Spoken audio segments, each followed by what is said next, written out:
আইনশৃঙ্খলা বাহিনীর একটা বর্বরোচিত হামলার শিকার হয়েছিলাম এবং আমার ব্যক্তিগত সহকারী ডাক্তার এবং ঢাকা মেডিকেলের ডাক্তার তারাও সবাই একটা সন্দেহান ছিল আসলে স্বাভাবিক অবস্থায় ফেরাটা নিয়ে।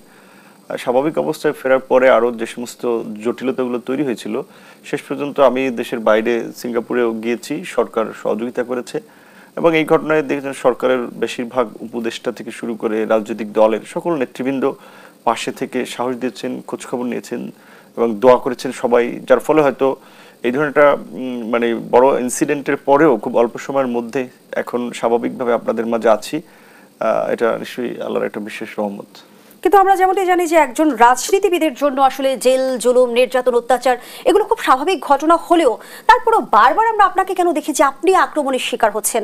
স্বৈরাচারী সরকার থেকে শুরু করে গণঅভ্যুত্থানের পরেও আপনি আক্রমণের শিকার হলেন কেন?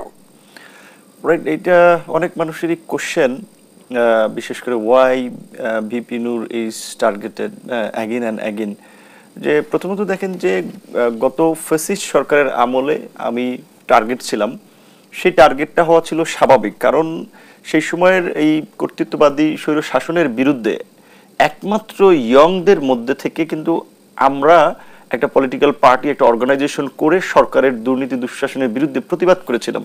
অন্যান্য প্রতিষ্ঠিত রাজনৈতিক দল সংগঠনের কথা বলার চেয়ে আমাদের কথা বলার একটা বিশেষ গুরুত্ব ছিল যে আমরা তরুণ, আমরা অফিসিয়ালি একটা মানে একটা ছাত্র আন্দোলনের মধ্যে দিয়ে আমাদের উত্থান, সারা দেশব্যাপী তরুণদের সাথে আমাদের সম্পৃক্ততা আছে, আমরা সোশ্যাল মিডিয়াতে, মেইন স্ট্রিম মিডিয়াতে কথা বললে সেটা মিলিয়ন মিলিয়ন মানুষের কাছে পৌঁছায়। কাজে আমরা যখন সরকারের বিভিন্ন কর্মকাণ্ড নিয়ে সমালোচনা করি সেটা সরকারের জন্য চ্যালেঞ্জ তৈরি করে। সেই জায়গা থেকে গত সরকার আপনারা দেখেছেন 2018 সালে কোটা সংস্কার আন্দোলন থেকে ডাকসুর ভিপি হওয়া, এমনকি যেদিন আমরা দল গঠন করি গণ অধিকার পরিষদ 2021 সালে, সেদিন থেকে শুরু করে বিভিন্ন সময় হামলা মামলার শিকার হয়েছিলাম। তো সেটা কিছুটা ফ্যাসিবাদের সময় অন্যান্য রাজনৈতিক দলের কর্মীরাও শিকার হয়েছিল। তবে আমি আইকনিক একটা আন্দোলনের জায়গা থেকে এটা বেশি বারবার টার্গেট হয়েছিলাম, কারণ আমাকে থামিয়ে দেওয়ার চেষ্টা করেছিল। আর আমরাও আসলে বারবার আক্রমণের পর আবার উঠে দাঁড়িয়েছি, যেটা অনেকে এনকারেজ করেছে, যার ফলে এই তরুণরা শেষ পর্যন্ত কিন্তু এই গণ অভ্যুত্থানের মতো একটা প্রেক্ষাপট ঘটাতে পেরেছে। কারণ তরুণরাই ঘটিয়েছে একটা ছাত্র আন্দোলনের মধ্যে দিয়ে, কোনো রাজনৈতিক আন্দোলন না। কিন্তু 2024 জুলাই বিপ্লবের পরে যেখানে ধরেন আমাদের সমর্থিত সরকার বা সরকারে আমাদের একেবারে বলা চলে শীর্ষ থেকে শুরু করে ঘনিষ্ঠ লোকজন যদি বলেন তারা আছে এবং সরকারকে আমরা সহযোগিতা করছি, আমরা সমন্বিতভাবে কাজ করছি, সেই সময় আসলে আমাদের আইন শৃঙ্খলা বাহিনীর দ্বারা আক্রমণ হওয়া এটা তো অস্বাভাবিক। এটা কি কোনো বিচ্ছিন্ন ঘটনা হিসেবে দেখবেন নাকি উদ্দেশ্য প্রণোদিত ঘটনা? না, এটা আমি পরিষ্কারভাবেই আমার সহকর্মীরা আমরা যখন আক্রান্ত হয়েছি, আমি হসপিটালের বেডে ছিলাম, কথা বলতে পারিনি, তারা বারবার পরিষ্কারভাবে বলেছে এটি একটি উদ্দেশ্য প্রণোদিত হত্যা চেষ্টা ছিল। আমি গতকালকে আপনার সরকারের পক্ষ থেকে যে একটা বিচার বিভাগীয় তদন্ত কমিটি করেছে, যেখানে একজন বিচারপতি, স্বরাষ্ট্র সচিব এবং সামরিক বাহিনীর উচ্চপদস্থ একজন কর্মকর্তা রয়েছে, তাদের সাথে আমি কথা বলেছি। আমি পরিষ্কারভাবে বলেছি যে দেখেন, এইখানে আমার সরকারের সাথে দূরত্ব নাই, আইন শৃঙ্খলা বাহিনীর সাথে আমার বৈরিতার সম্পর্ক না, আমরা তো একই বলা চলে বৃত্তে থেকে কাজ করছি। তাহলে কেন ওখানে আমার প্রেজেন্সে আমার উপরে আক্রমণ হলো এইভাবে, যেখানে আমি কিছুটা সারেন্ডার, মানে আমি তাদেরকে বলতে চেয়েছিলাম যে আচ্ছা কি হয়েছে, আপনারা রাস্তা থেকে দেখছি মারতে মারতে লোকজনকে, সেটা আমাদের অফিসের সামনে আমরা প্রেস কনফারেন্সের জন্য প্রস্তুতি নিচ্ছিলাম, সেইখানে আক্রমণ। তো তখন সেও বলেছিল, এটা তো তারাও বলেছিল, আসলে এটা আমরাও খুব অবাক হয়েছি যে ওয়াই এটা। আজকেও আমাকে দুজন উচ্চপদস্থ সরকারের এটা খুব আক্ষেপ প্রকাশ করলো যে আসলে এটা আমরা লজ্জিত, এটা কেন ঘটলো। তো আমি বলেছি যে ওকে, তাহলে এটা উচ্চপদস্থ যদি কোনো ডিরেকশন না থাকে, যেহেতু কমান্ডিং যারা ছিল তাদের একটা ক্ষোভ থেকে কিংবা তাদের কোনো উদ্দেশ্য থেকে এই ঘটনা ঘটিয়েছিল এবং পরিষ্কারভাবে ডিএমপি থেকে শুরু করে পুলিশের পক্ষ থেকে পরিষ্কার বলেছিল তাদের কোনো নির্দেশনা ছিল না। আর্মিরও অনেকে বলছিল আমাদের এই ধরনের কোনো নির্দেশনা ছিল না। তাহলে কমান্ড তো কেউ না কেউ দিয়েছে, সেটা আমরা তদন্ত কমিটিকে বলেছি আপনারা খুঁজে বের করেন। এবং যেভাবে আপনি দেখবেন যে আমার ডাক্তারের রিপোর্টগুলো তদন্ত কমিটির কাছে, যে আপনার ব্রেনে হ্যামোরেজ হওয়া, যেটা বলে রক্তক্ষরণ, আঘাতপ্রাপ্ত হওয়া, আমার এই নাকের হাড় এখানে ভেঙে যাওয়া, এটা তো সিম্পল আঘাতে ফেটে যাওয়া, চোখের নিচের আমাদের যে এটাকে ম্যাক্সিলা বলে, এটাতে ফ্র্যাকচার হওয়া, তার মানে উদ্দেশ্য প্রণোদিতভাবে আক্রমণ করা হয়েছিল হত্যা চেষ্টার উদ্দেশ্যে। এবং সবচেয়ে একটা ভিডিও যেখানে দেখা যাচ্ছে একটি সিভিল পোশাকে আপনার একজন একটা আপনার কি বলে আপনার খয়েরি টি শার্ট পরা আপনার একজন লোক, সে পরে পরিচয় পাওয়া গেল পল্টন থানার ওসি ড্রাইভার, সে হচ্ছে বাঁশ দিয়ে আমাকে ঘাই মারতেছিল এরকম ভাবে। সো আমরা তদন্ত কমিটিকেও যেটা আমি বলেছি, এটা লুকোচুরি কিছু না, আমি রিটেন আমি ডকুমেন্টও দেবো। আমার কাছে দুইটা উদ্দেশ্য থেকে এই ঘটনা ঘটানো হয়ে থাকতে পারে। একটা হচ্ছে যে এই পতিত ফ্যাসিবাদী শক্তি তো ফিরে আসার চেষ্টা করছে নানানভাবে, এবং তাদের বিভিন্ন ধরনের সহযোগীরা এখনো প্রশাসন আমলাতন্ত্র সব জায়গায় আছে।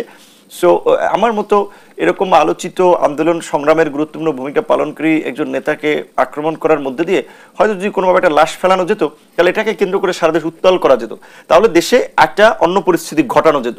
হ্যাঁ, ক্ষমতার দখল টখল করার মতো একটা প্রেক্ষাপট তৈরি হতো, যেটা মাইলস্টোনের ঘটনাকে কেন্দ্র করে আপনি দেখেছিলেন কিছু তরুণরা আপনার একবারে সচিবালয়ে ঢুকে পড়েছিল, এবং আনসার বিদ্রোহের ঘটনা আপনারা জানেন। সেরকম একটা ঘটনা ঘটে এরকম একটা প্রেক্ষাপট তৈরির একটা অপচেষ্টা হতে পারে, অথবা আপনার আমাকে আক্রমণ করে অন্যদেরকে একটা মেসেজ দেওয়া হয়েছে যে অর্থাৎ যারা যে উদ্দেশ্যে আক্রমণ করেছে সেই উদ্দেশ্যে যারা বাধা দেবে তাদের পরিণতি এমন হবে।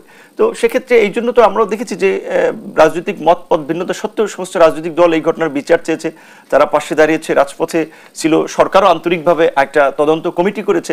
সো আশা করি যে দুষ্কৃতিকারীরা এই ঘটনা যে উদ্দেশ্যে ঘটিয়েছে সেটা সফল হবে না, বরঞ্চ এই যে মানবতা বিরোধী অপরাধের কারণে যেভাবে 23 উচ্চপদস্থ সামরিক কর্মকর্তার বিরুদ্ধে গ্রেপ্তারি পরোয়ানা জারি হয়েছে, একইভাবে এই ঘটনায় যারা জড়িত শুনেছি ইন্টারনালি তাদের বিরুদ্ধে কিছু পদক্ষেপ নেওয়া হয়েছে। আমরা ইন্টারনালি আমরা প্রকাশ্যে জানতে চাই যে কার বিরুদ্ধে কি পদক্ষেপ নেওয়া হয়েছিল। ঘটনার শুরুতে যেতে চাই নুরুল হক নূর, আমরা দেখলাম যে জাতীয় পার্টি নিষিদ্ধের দাবিতে আপনারা বিক্ষোভ মিছিল শুরু করলেন, এবং বলা হলো যে সেই বিক্ষোভ মিছিল জাতীয় পার্টির অফিস পর্যন্ত পৌঁছে গেল। অনেকে আবার সেই আপনাদের ভূমিকাকে প্রশ্নবিদ্ধ করছে যে জাতীয় পার্টির অফিসের সামনে যে আপনাদের কেন বিক্ষোভ মিছিল করতে হলো। রাইট, এটা আমি কিছু কিছু পত্র পত্রিকার নিউজ দেখেছি, গণমাধ্যমে দু একজনের সাক্ষাৎকার দেখেছি। আসলে হয় কি, আমরা অনেকে যখন কথা বলি পারসেপশন থেকে কথা বলে, তো মন গড়া কথা বলে, এটা মানে অ্যানালাইসিস থেকে আচ্ছা এই কারণে কেন গেল, বিভিন্ন হঠাৎ করে এই ইস্যু কেন রেজ করলো গণ অধিকার পরিষদ। একটা কথা পরিষ্কার আমি বারবার বলেছি যে সেদিন আসলে আমাদের যেটা উদ্দেশ্য ছিল একটা নিয়মতান্ত্রিক প্রতিবাদ, এবং আমি এই এখানে চ্যালেঞ্জ করে বলতে পারি গত 1 বছরে সমস্ত গণমাধ্যম খুঁজে একটা ঘটনা দেখাতে পারবে না যে গণ অধিকার পরিষদের নেতাকর্মীরা কোথাও মব করেছে, কাউকে জিম্মি করেছে, কাউকে হেনস্থা করেছে, কোনো বাসা দখল করেছে, অফিস দখল করেছে, জমি দখল করেছে, প্রতিষ্ঠান দখল করেছে। একটা সিঙ্গেল এলিগেশন গণ অধিকার পরিষদের নেতাকর্মীদের বিরুদ্ধে দেখাতে পারবে না, কারণ আমরা দীর্ঘমেয়াদী রাজনীতি করতে চাই, আমাদের ইমেজ পরিচ্ছন্ন রাখতে চাই, যেই কারণে এই সমস্ত কর্মকাণ্ডে আমাদের নাম, আমাদের নেতাকর্মীরা যেন না জড়ায় আমরা বারবার বলেছি। কারণ পরিস্থিতি 5 বছর পরে এগুলো নিয়ে লেখা হবে, কথা হবে, তখন বলবে যে অমুকে এটা করছিল এক সময়। সো এই ধরনের কর্মকাণ্ড থেকে কিন্তু আমরা দূরে ছিলাম। ওই দিন জাতীয় পার্টির বিষয়ে যেটা আমরা প্রোগ্রামটা করেছিলাম, তার 2 থেকে 3 দিন আগে জাতীয় পার্টির চেয়ারম্যান জি এম কাদের নেতৃত্বে একটা বিক্ষোভ মিছিল হয়েছিল। আপনারা জানেন যে জাতীয় পার্টির অফিসটা আমাদের অফিসের এবং বিএনপি অফিসের মাঝখানে।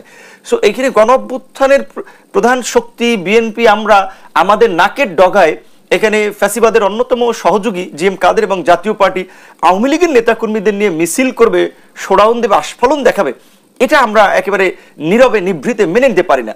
তাই আমরা গণ অধিকার পরিষদের পক্ষ থেকে অফিসিয়ালি সেদিন শুক্রবার 29 আগস্ট একটা প্রতিবাদ করেছিলাম, যেন অন্যরাও প্রতিবাদ করে এবং তাদেরকে গ্রেপ্তারে ব্যবস্থা নিতে সরকার বাধ্য হয়।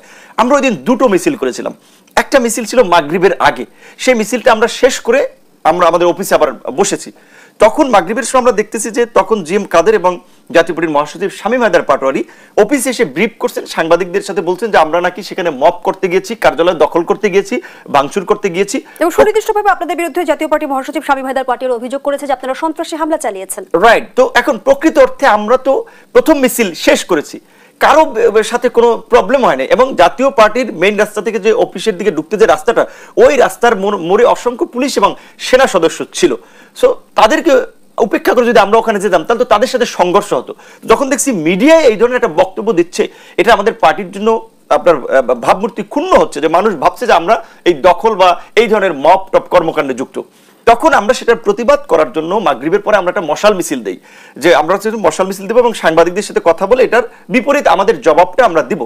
আমরা মিছিলটা নিয়ে আসতেছিলাম, আমাদের মিছিল লম্বা ছিল। আমরা যখন ওই নাইটিঙ্গেল মোড় ঘুরি তখন আমরা শুনতে পাই যে পেছনে আমাদের কিছু নেতাকর্মীদের দিকে ইট পাটকেল মারা হয়েছে জাতীয় পার্টির ওই রাস্তার মুখ থেকে। তাদের নেতাকর্মীরা সেখানে পূর্ব থেকে অবস্থান নিয়েছিল, এবং আমরা যতদূর জানি যে আওয়ামী লীগের নেতাকর্মীরাও তাদের সাথে অবস্থান নিয়েছিল। বিশেষ করে যুবলীগের ঢাকা মহানগর দক্ষিণের আপনার সভাপতি ছিলেন ইসমাইল চৌধুরী সম্রাট, তার লোকজন ওখানে ওই দিন অবস্থান নিয়েছিল জাতীয় পার্টির সাথে। তখন আমরা সে সময় আইন শৃঙ্খলা বাহিনীর সাথে কথা বলবো, আমরা তখন একেবারে আমাদের কার্যালয়ের সামনে চলে আসি। তখন আমাদের 10-12 জন, আমরা যেটা শুনেছিলাম, ওখানে আইন শৃঙ্খলা বাহিনীর সাথে কথা বলতেছিল যে আপনারা থাকতে কেন আমাদের উপরে আক্রমণ হলো, আমরা তো জাতীয় পার্টির অফিসের দিকে যাই নাই, তাহলে আপনারা কি আমাদের মার খেয়েছেন, এই ধরনের বোধহয় কথাবার্তা বলতেছিল। আর আমি সহ আমাদের কিন্তু বাকি লোকগুলো আমরা আমাদের কার্যালয়ের সামনে এসে পড়েছি, যখন আমরা শুনতে পেলাম যখন আমাদের কিছু লোক আইন শৃঙ্খলা বাহিনীর সাথে এই বাহাস করছে, কথা বলছে যে কেন তাদের উপর আক্রমণ হচ্ছে, তখন আমরা বলেছি যে আমরা যদি সবাই চলে এসেছি তাদের গুটি কয়েকের দরকার নেই।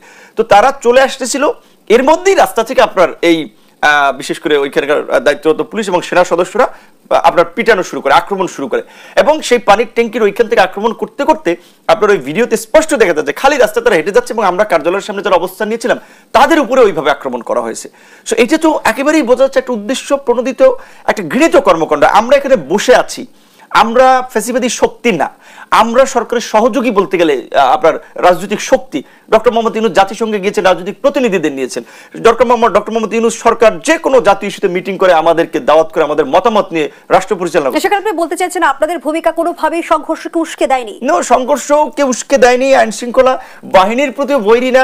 এবং ওইখানে আমাদের ওই কার্যালয়ের সামনে আক্রমণ করেছে, ওই ভিডিওতে আছে। আমাদের কিছু ছেলেরা আমাদের গ্রাউন্ড এই ফার্স্ট ফ্লোরে বাথরুমে গিয়েছিল, সেইখানেও তাদেরকে খুঁজে খুঁজে মারধর করা হয়েছে। তো তার মানে আমরা বুঝতে পারছি যে এই ঘটনার মধ্যে একটা পরিষ্কার মেসেজ যে প্রশাসন বা আইন শৃঙ্খলা বাহিনীতে এখনো ফ্যাসিবাদের কিছু দোসর আছে, যাদের মধ্যে ক্ষোভ আছে যে আমরা কেন আন্দোলন সংগ্রাম করে ফ্যাসিবাদের পতন ঘটালাম। তাদের একটা বহিঃপ্রকাশ তারা সুযোগ পেলে যে ঘটাবে, সেটা এই ঘটনার মধ্যে দিয়ে পরিষ্কার হয়েছে। এবং যেই কারণে আপনি দেখেছেন গতকালকে যেমন জাতীয় পার্টি এই এলাকায় সমাবেশ করতে চেয়েছিল, প্রশাসনও করতে দেয় নাই। এবং এই বিশেষ করে ওই সময় অন্য অনেক হয়তো জানতো না, জামাত ইসলামীর লোকেরা কিন্তু ভালোভাবে তাদেরকে আপনার এই প্রতিহত করেছে, কারণ ওইখানে জামাতের অফিস আমাদের মধ্যে থেকে আমরা প্রশাসনের ভূমিকায় কিন্তু আপনি প্রশংসাও করেছেন প্রশাসনের। পুলিশকে আমি বলেছি, এখানে আমি বলেছি যে রমনা জোনের যে ডিসি মাসুদ সাহেবের যে ভূমিকা, 64 জেলার ডিসিদেরকে আমরা এই ভূমিকায় দেখতে চাই। দেখেন আমরা একটা পরিষ্কার কিন্তু কথা বলি যে আমরা প্রতিহিংসার রাজনীতি করতে চাই না, আমরা রিফর্ম এন্ড রেকনসিলিয়েশনের মধ্যে দিয়ে আমরা রাজনীতি করতে চাই। আমার একাধিক বক্তব্য আমি আওয়ামী লীগের সাধারণ কর্মী সমর্থক নেতা যারা সাধারণ, যারা গুম খুন লুটপাটে জড়িত না, তাদেরকে বলেছিলাম আপনারা বিদ্যমান রাজনীতিতে বিএনপি ভালো লাগে বিএনপি করেন, জামাত ভালো লাগে জামাত করেন, গণ অধিকার ভালো লাগে গণ অধিকার পরিষদ করেন, এনসিপি করেন এনসিপি করেন। আমি কোশ্চেনটা শেষ করি যে তাদের রাজনীতি করার অধিকার আছে, কিন্তু আওয়ামী লীগের নামে যেই দলটি গণহত্যা জড়িত, মানবতা বিরোধী অপরাধে জড়িত, বাংলাদেশের সম্পদ বিদেশে পাচার করে গত 16 বছর যেভাবে লুটপাট করেছে এবং যেভাবে বিনদেশি এজেন্ডা বাস্তবায়নে বাংলাদেশের স্বাধীনতা সার্বভৌমত্বকে ক্ষুণ্ণ করে ভারতীয় এজেন্ডা বাস্তবায়ন করেছে, তাতে আওয়ামী লীগ নামে তাদের এই দেশে রাজনীতি করার অধিকার নাই। সেই জন্য আমরা তাদের নামের কর্মকাণ্ডের বিরোধিতা করি। সেখানেই কিন্তু প্রশ্ন রাখছে কেউ কেউ যে নির্বাচনের 4-5 মাস আগেই কেন জাতীয় পার্টি নিষিদ্ধের দাবি উঠেছে, এর সাথে নির্বাচনের কোনো হিসেব নিকেশ জড়িত কিনা আমি শুনবো বিরতির পর। দর্শক, দেশ সাম্প্রতিকের এই পর্যায়ে একটা বিরতি দিচ্ছি। আবার আমন্ত্রণ, আপনারা দেখছেন দেশ টেলিভিশনের নিয়মিত আয়োজন দেশ সাম্প্রতিক, নিবেদন করছে Arail angle channel and square বার। আমরা আবারও ফিরছি আলোচনায়। নুরুল হক নূর, যে প্রশ্নটি রেখে বিরতিতে গিয়েছিলাম, অনেকেই প্রশ্ন তুলছে যে নির্বাচনের 4-5 মাস আগে কেন জাতীয় পার্টি নিষিদ্ধের দাবি উঠেছে, এর আগে কেন নয়, এর সাথে নির্বাচনে কোনো হিসেব নিকেশ জড়িত কি? না, এখানে যে ধরেন অনেকে বুঝছে, হয়তো অনেকের জানা নাই বা অনেক মানুষ জানে, আওয়ামী লীগ যখন নিষিদ্ধ হয় তখন কিন্তু পরিষ্কারভাবেই বলা হয়েছিল যে আওয়ামী লীগ ও তার দোসরদের নিষিদ্ধের দাবিতে আপনার আন্দোলন আমরা করেছিলাম। এমনকি গণ অধিকার পরিষদের পক্ষ থেকে আওয়ামী লীগ নিষিদ্ধ হওয়ার সাথে সাথে পরে কিন্তু নির্বাচন কমিশনে জাতীয় পার্টি সহ 14 দলের নিবন্ধন বাতিলের জন্য নির্বাচন কমিশনের সাথে আলাপ করা হয়েছিল, চিঠিও দেওয়া হয়েছিল। সেই আন্দোলনটা কিন্তু চলছিল, কথাবার্তা বলা হচ্ছিল।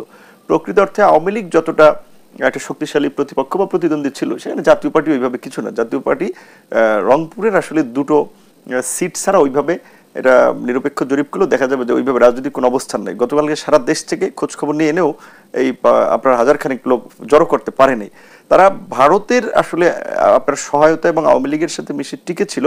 ফের ভোটের মাঠে তারা অতটা ফ্যাক্টর না, কিন্তু আমরা মনে করছি যে জাতীয় পার্টিকে সুযোগ দেওয়া হলে জাতীয় পার্টির মাধ্যমেই দেশকে অস্থিতিশীল করা, দেশে নতুন নতুন সংকট তৈরি করা একটা সুযোগ ভারত এবং আওয়ামী লীগ পাবে।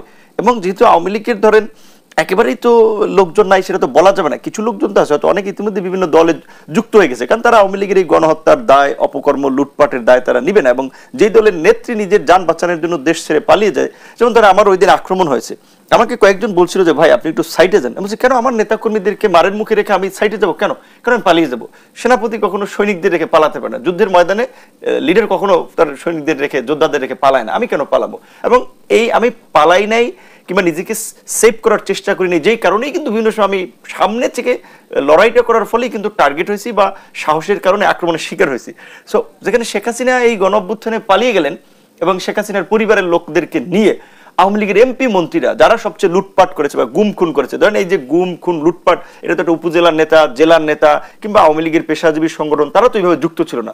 মূল লিডার পর্যায়ে তারা কিন্তু সবাই এখন কেউ সিঙ্গাপুর, মালয়েশিয়া, নেপাল বিভিন্ন জায়গায় আছে এবং খুব ভালোভাবে মসজিদে আছে।